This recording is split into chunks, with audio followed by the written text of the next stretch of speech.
السلام علیکم ناظرین، میں ابھی بھی کہیں جا رہے تھے۔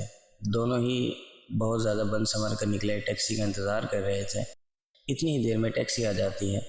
کچھ ہی دیر گزری تھی کہ ٹیکسی ڈرائیور نے کہا اپنی بیوی سے بولیں یہ لپسٹک اتار دے، مجھے اچھی نہیں لگ رہی۔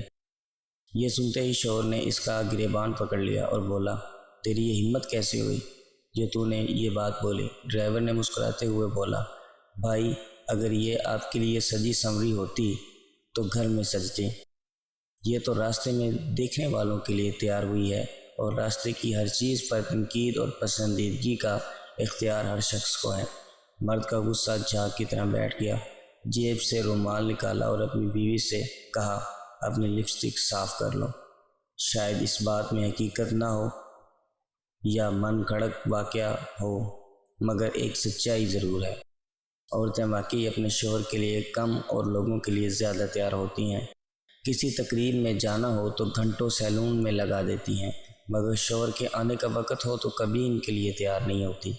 جب عورتیں مردوں کی تمام خواہشیں نکاح سے پہلے پوری کر دیں گی تو مرد کو نکاح کی کیا ضرورت ہے پھر؟ اور جب عورت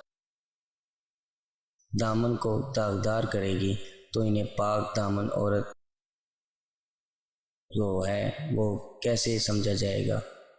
اور اگر مرد کسی عورت کو داغدار کر دے گا اور وہ کیسے تصور کر سکتا ہے کہ اسے پاک دامن عورت ملے گی؟ جب ایک عورت بے پردہ ہو کر نکلتی ہے تو عزت کی نگاہ سے اسے کون دیکھے گا؟ جب فرشتے ہی لعنت کر دیں گے پھر انسان کے اندر تو شیطان ہے۔ خود اندازہ فرمائیں کس کس کی گندی سوچوں کا محور بنتی ہے یہ عورت۔ مزید ایسی اچھی ویڈیوز کے لیے ہمارا چینل ضرور سبسکرائب کریں۔